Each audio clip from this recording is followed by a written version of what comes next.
Okay.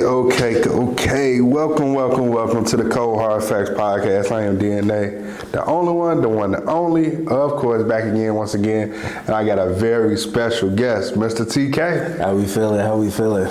Good. How you, man? Man, I'm chilling. It's been an interesting day, interesting week. Took some time off. Been trying to promote my music the way I can, the way I know how. Just been chilling. Yeah, for sure. Yeah. So I got a lot of questions I want to ask you. I'm not going to be able to get to every single little thing, but I can get to majority of what I want to ask you. Yeah, I'm going to try not to give long with the answers neither, because my homies know me for that. They talk about I be speaking in riddles. I got you. That's wonderful. That makes for a better interview, though. Oh, yeah. You know what I'm saying? So, first of all, talk to me about your name, Mr. TK. Mr. TK, yeah. So I initially, in this rap game, so many rappers got so many different names. I done switched mine, but Mr. TK in itself the TK stands for Trouble Kid, regardless of what my boy Jado say. He called me Terrence Kelly. But no, Mr. TK is just Mr. Trouble Kid. I done had an interest in life growing up, so I figured change the name for what it originally was, which was the Kid KGO, because I was running my little collective, but yeah, that's pretty much it. And plus, the name's easier for people to say. Right, for sure. And easily searchable, too. That part. What got you started to wanting to do this music shit? I ain't gonna lie. I think when I first, cause I'm like everybody else, Lil Wayne was one of my favorite rappers growing up, and then I seen that movie Let It Shine. That was when I started writing songs, and it wasn't until X and Ski came around and Juice WRLD and them came out that it was like, okay, it's okay to be vulnerable in your music. And that was when I really locked into it. I had this song called Wet Floor Sign that just took off overnight. And from that point then, I was serious about it. I wasn't making the regular type of music I was. It was either vulnerable or that lyrical spiritual type of music. Every now and again, I'll jump back to it just as a practice or something like that. But outside of all of that, yeah, that's pretty much it. For sure. Yeah, I was about to, and me researching, I was about to start getting into that KGO story. Yeah. I was about to start getting into that. So what exactly was the KGO story?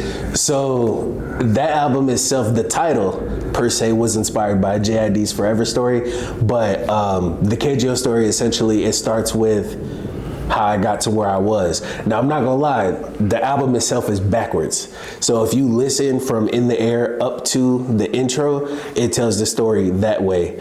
But it was all because I couldn't figure out the perfect way to line all the songs up and make it flow together correctly. So the album in itself definitely goes through all the losses I've experienced, the bipolar disorder that the doctors say I got, and then it's just my love for music in itself, and then relationships outside of that between, love relationships and then friendships and family and all of that stuff too. So that album in itself, I think, is my most vulnerable project as of right now, because the one I'm working on is going to be a lot more in touch. I got you. This is people. I honestly did not listen to this project, but based off what I'm seeing, so you saying that EST 2003 is not the beginning? You telling me that's the end? So that's the intro in itself, because when I initially made the project, it was supposed to be EST 2003 intro, 2012, Three-Way Unfiltered Reality, and then the rest of the album follows suit. But because of the fact that the beats didn't flow together the way I initially imagined them to, I just kind of put everything in the order that it did. Now thinking about it, I could have definitely made the little intro piece, the outro, because it would have hit the same nonetheless. Because that little bird chirp that I did at the end, that was a crap. I think that was the only beat that I really helped produce for this album. Right. Yeah, so, that's the only one I helped produce for this project. Okay, so you self-taught engineer, all that? Honestly, I'm not gonna say that I'm the greatest. I'm not too good at it, but I definitely know how I want my music to sound. So it's like, if you okay with your music coming with a little bit of distortion, honestly, just tell me what you want and I'll make it happen. I definitely, it's easier for me to, like, I'll be mixing my songs in my car because that's the best way for me to like know how it's gonna sound when you play it on the radio. But outside of all of that, yeah, I be dabbling in the engineering and stuff like that, but I really leave that up to my boy Enzo. Okay, understood. Okay, so, are you like, talk about your history and just listening to music, because it seems like you not afraid to go there and everywhere else. Yeah, I ain't gonna lie. So obviously when I was a shorty, growing up, my pops would play Plies and Young Jeezy. My brothers was the one playing Lil Wayne. And then I think from like 5 to about 10, Lil Wayne and Young Jeezy was the only rappers that I would listen to. And everybody like, oh, check out Kanye, check out Jay. I'm like, their music just don't do it for me. No disrespect whatsoever, but it's like, it's something about it. And then DJ Khaled came around and T-Pain and them. I'm like, okay, they doing songs with Wayne, so clearly they must be good. And then I think it was like 2013, 2014, my brother showed me Migos. And I'm like, yeah, Migos might be my favorite rappers out right now. And I've done stuck with Migos all the way up till just about now, really. I think, and then, yeah, 2014 is when I discovered Future. And then obviously that 2016 SoundCloud era. And I think it was because of the fact of the music that they made was so raw in a sense that when it came down to it, it was like, okay, clearly make that music no matter who got what to say. And it wasn't until about, I've always been a fan of Cole and Kendrick and stuff like that, but I think like when I entered high school is when I really locked into that lyrical spiritual mindset of like, okay, you can't just be, you know, raw, ignorant, this, that, and the third all your life. You got to do some type of growing, some type of healing. And that's where you see the change in my music. Because if you look at 2023, I dropped like 3 projects that year. I had my Fuck the World project, and then I had my Fiends Mindscape project. And you could definitely tell between those 2 projects alone where the versatility just switched, because that was my first time ever doing like R&B projects and stuff like that. And then a few months after that Fiends Mindscape project came the EST project, and I think that album did me good because I had a few, it was Selfish off of that project that played on Power 92. So I'm like, okay, I'm clearly making moves in the right direction. Right, for sure. Yeah, it seemed like you well diverse into what music is and how to create, pretty much. But like now, let's get into the now. Like Through the Smoke, talk about, because people don't know this, but I first heard it back in February when you previewed it.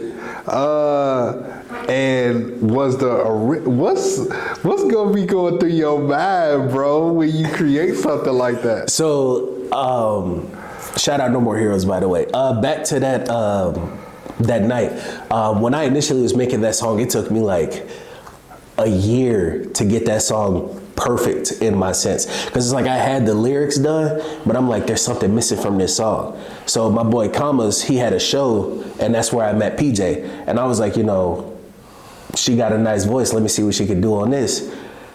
And when she sent me her vocals, I'm like, yeah, I got a hit right here. So the initial coming above this song was essentially just like I was saying before, you know I'm not the greatest man in the world, and I'm trying my best to be the best man that I can be. But knowing that I was going through so much at the time of me writing this song, between my friends passing, my aunt passing, my brother-in-law being put in the hospital, me having to put my dog down, moving out of my mom's house, traveling here, traveling there, I'm like, I need to get a grip. And so as this was going, I'm like, okay, this project is going to be called If Only It Mattered. The whole premise of this project is all of these things that I felt before are not going to continue to affect me in the future. So if only it mattered that I couldn't get through all of this, that, and the third thing. What matters is what's happening now. That song is essentially just like an apology to my girl. because I know that I don't put her through the mud with the amount of things I'd have been through. So it's like, okay, I'm messing my life up one day at a time, messing my love up one day at a time. But then that brings into my drinking issues and stuff like that. So the song really does talk about a lot, but it sounds so simple in effect. Absolutely. Yeah. Like, okay, let's talk about TK and Friends, the interlude tape. Why name it that at first? So I initially always wanted to do like just a big old collab tape with my friends. And honestly speaking, I was just trying to like do some throwaway stuff like that. So the whole purpose of that tape was to let people know, hey, I'm doing a rebrand. This is the last of that era of me that you're gonna see. But also in a sense, it was just like, I finally was able to do the tape that I wanted to. And at first I was sitting there thinking I should have dropped it under my other name. But at the same time, all of those songs individually did their own thing that they were supposed to. So TK and Friends, as you see, most of those songs have a feature on it. It was essentially just a way for me to be like, hey, we still in the underground. These are the people I work with. We coming for your spot. That's pretty much it. That picture that I used was actually supposed to be the original cover art for If Only It Mattered, but I ended up going a whole different route with that the more that I sat down and thought about it. But yeah, no, honestly, TK and Friends, the interlude tape essentially was just like, hey, this is a stopping ground. I still make music, don't forget about me, but what you're about to see next is gonna be something crazy. Yeah, Revival. Talk about that first song. Revival. So that song was initially supposed to go on the EST project. It was supposed to fall right after Selfish. But Commas told me that the song doesn't fit on the project because the vibe is completely different. And I was like, yeah, you're right. But the whole purpose of this project is to remind people, hey, this is what I do, this is what I've been through. But that song specifically was just to be like, hey, I discovered I like rapping. So that's what that song was supposed to be. But because he was like, no, this doesn't really fit on there. I'm like, okay, let me try something else. I held that song for a minute and then I was like, well, I'm gonna drop this song regardless. I done shot a video for it and everything. So I just put it on the project as like a way to say, hey, I'm TK. These are my friends. I got you. Okay. Bet you didn't see that coming. Definitely didn't see it coming. That's a good and a bad thing. I could definitely tell that you like XXX and Juice WRLD because it bleeds through your music. Yeah. Are you afraid of the fact that people might clone? Honestly, you know what? I've had people say that to me since I was in high school, but I was like, okay, well, y'all don't say that about Cardi when he tried to sound like Wayne. Y'all don't say that about Ken Carson when he's trying to sound like Cardi. Y'all don't say that about none of these people, but it's like, at the end of the day, everybody knows that music has inspiration from somewhere. It's not too many people out here who write music and are inspired by somebody else. So it's like, they could call me a clone all they want to, but the diversity in my music proves them wrong every time. Now, XXXTentacion, may he rest in peace. Obviously, we knew he was a very versatile artist when it came to his music, but I also know that to an extent, the lyrical nature of my content shows in every song, regardless of if I'm screaming or I'm singing or I'm just talking about absolutely nothing. The Commas' favorite thing to say is, how did you think of that bar? I'm like, I don't know. But yeah, no, honestly, I never really worried about being called a clone because I know at the end of the day, people are gonna like it or they're not. And I'm not worried about the ones who don't. Mm-hmm. Absolutely. Talk about Ballin'. So we was at No More Heroes when we recorded that. I think it was Lorenz who was up there, and I forget the other producer who was in there. My apologies. It was me, Commas, and Hezzy in there. And Hezzy was just freestyling on the beats that they gave him. And I'm like, you know, y'all called me up here for a session. It's an hour drive. I didn't drive up here for nothing.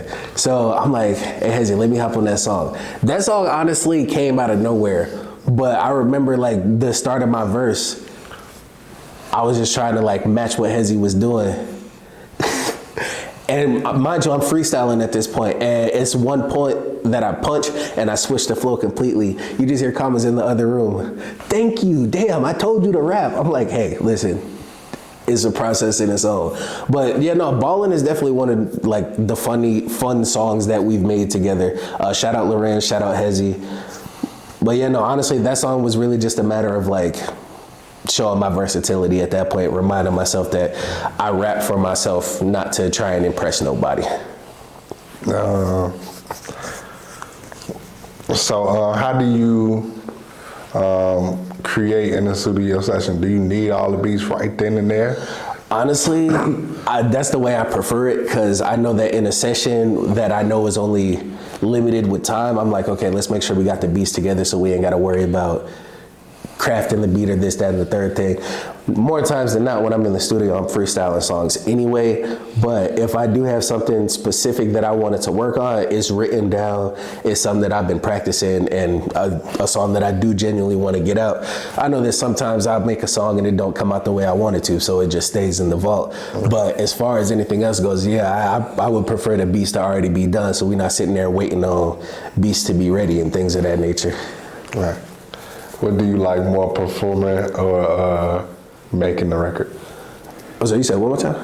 What do you like more, making the record or performing the record? Honestly, I like performing it just because it lets me know like a live reaction to how the song is. Because I could think a song is the best song I ever made and everybody else hate it. But I could make a song that I thought was terrible and everybody else love it, which actually has been the case on numerous occasions. I remember when I made Selfish, I'm like, I really don't like this song, but I'm gonna put it out anyway. And I woke up and it had 1,000 streams the next day. A week later, it was at 7,000. And then I performed the song and I was with Spittin' Bars and they were like, oh, well, if you win this competition, we'll put it on the radio. And I ended up winning it. So I'm like, hey, cool. My song on the radio. But yeah, no, I definitely think it was, I had this R.I.P. Dolph freestyle I thought was one of my coldest tracks. Listening to it now, I'm like, that is terrible. I should have never released that. But it's like, this is usually how it goes. Sometimes the way you feel about it is not the way everybody else gonna feel about it. So when I make music, I just take chances, but I love performing more than anything else in the world because it gives me a chance to interact with the crowd, you know, get some new fans, reconnect with old fans and things of that nature. For sure, for sure. Okay. So what can you tell people about this next project that you putting together without spoiling anything? Honestly speaking, I think it's really just a matter of vulnerability at this point. I think it's really just a reminder of like, if you don't heal, you're gonna continue to damage yourself. I guess the short way to put it is it's a project inspired by Eckhart Tolle. I've been reading his book and it's been teaching me how to heal, how to deal with the pain body, allowing myself not to attach to the emotions that I've been feeling. The entirety of this project essentially just talks about where I've been, because that, like I was saying with that TK and Friends project, it was just a way to remind people I still make music, but I hadn't dropped a serious project since 2024 and we're halfway through 2026 at this point. So it was like, okay, I need to do something. But I also want to drop music that has substance and the quality of it is good instead of just focusing on the quantity of the music that I drop. Because I can record this song, that song, and this song, but if I only like one of those songs, then that one song is going to be the only one that comes out. For sure. So we got a few more questions for you. For sure. Favorite artist right now, not yourself. Favorite artist right now, mainstream wise, is definitely got to be, it's a tie between Cole and Kendrick because they projects, they just in the rotation more than anything else. I've been listening to The Fall Off like crazy. Underground wise, definitely got to say Creating Commons is my favorite artist right now. We was in the gym, he talking about, you listen to my music more than I do. I'm like, well, but yeah, you make good music. And if I didn't listen to it just for the sake of not listening to it, I'd be a hater. For sure. Okay, so top 3 albums of all time. I feel like you can answer this. Top 3 albums of all time. All right. Damn, that's a tough one. I ain't thought about that in a minute. I am gonna say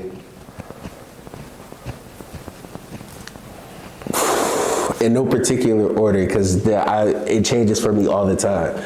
I'm gonna say 17 by XXX, Mr. Morale, and then The Forever Story. Okay, that's tough. That's a dope 3. Okay. If you could pick any one of your songs to put on the fan, so basically make a person to get familiar with your music and they'll instantly become a fan of you, what song would you pick? I ain't gonna lie, I would probably pick Heaven's Remorse. Okay. Just because that song specifically has such a deep place in my heart. But also it's because that was the first time I made an R&B track that I actually enjoyed listening to. Like my vocals and my melodies were actually on point. That was one of my favorite sessions that I had with Commons. That's definitely like one of my favorite songs. And honestly speaking, that song never really failed me when it came to performing it either. Everybody in the crowd was so interactive with it. No, that was dope. Yeah. I ain't got really no more. If you want to do shout outs, you can do shout out. Yeah, shout out to my boy Enzo Benzo. First and foremost, been with me since damn near the beginning. We started KJO together. Shout out Killer Dion, Creating Commons, Hezzy Mo. Shout out PJ. Shout out Life, Davo, Tilly, Jado, Crisco. I love y'all, man. It's been a wild ride and we gonna keep riding. For sure. And like I do every single episode, every single interview, I always end it with my quote that will be on the back of shirts this summer. Appreciate your haters because they love you just as much as the people that love you do. We out.